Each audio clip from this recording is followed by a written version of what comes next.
Matin. L'édito politique sur Europe 1 avec Le Figaro. Bonjour Alexis Brézet. Bonjour Dimitri, bonjour à tous. Comme quoi les apparences sont parfois trompeuses. Vous allez nous raconter les coulisses de la nomination de François Bayrou à Matignon. Vendredi, juste avant sa nomination, Emmanuel Macron le reçoit à l'Élysée et apparemment, on sait que les choses se sont pas très bien passées entre les deux hommes. Est-ce qu'on a pu parler à ce moment-là d'une forme de rupture politique ? C'est un euphémisme, Dimitri, de dire qu'entre Macron et Bayrou, les choses ne se sont pas très bien passées, parce qu'en vérité, elles se sont abominablement mal passées.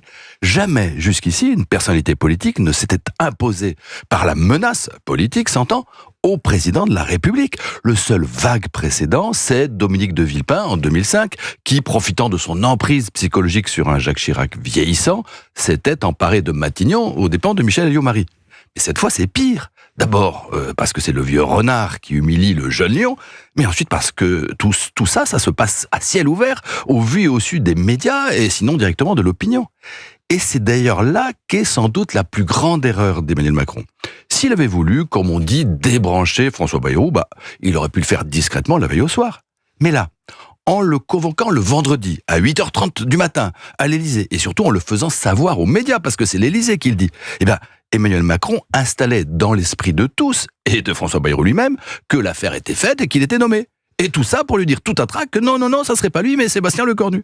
Et pourquoi ? Au motif, tenez-vous bien, que François Bayrou avait trop de talent pour Matignon et qu'il fallait préserver ses chances pour la présidentielle de 2027. Sans rire, il lui a vraiment dit ça, mais enfin on peut pas se moquer davantage du monde. Et là, dès lors, François Bayrou, il n'avait pas vraiment le choix. Soit il acceptait de subir devant la France entière une humiliation totale, absolue et définitive, soit il entrait en rébellion. Il faut pas s'étonner que l'orgueilleux Béarnais ait choisi la seconde solution. Et concrètement, comment a-t-il fait pour qu'Emmanuel Macron revienne sur sa décision ? Vous savez, Dimitri, quand on a les cartes en main, c'est pas la peine, c'est pas nécessaire de hausser le ton, ni de dire explicitement « je vous ai fait roi, je peux vous défaire ». Parce que oui, après toutes ces années, ils se vous voient tous les deux.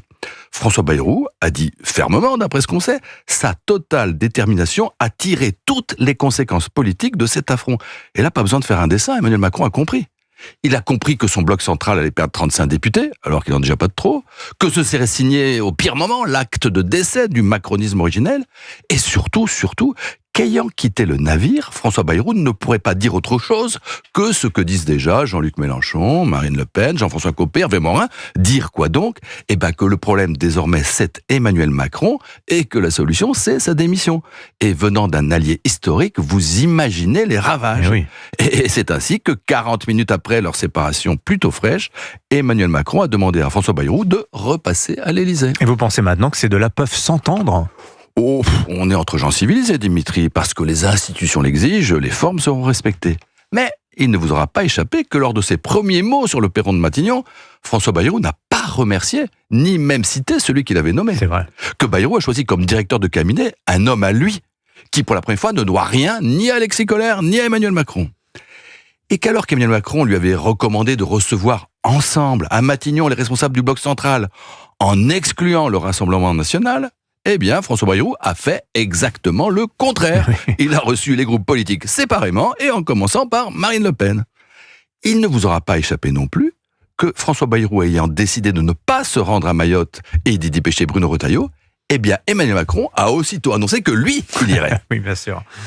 Alors on va nous dire bien sûr que tout va bien dans le meilleur des mondes, mais enfin, entre l'Élysée et Matignon, tout ça ressemble déjà furieusement à une cohabitation. L'édito politique sur Europe 1. Merci Alexis Brézet.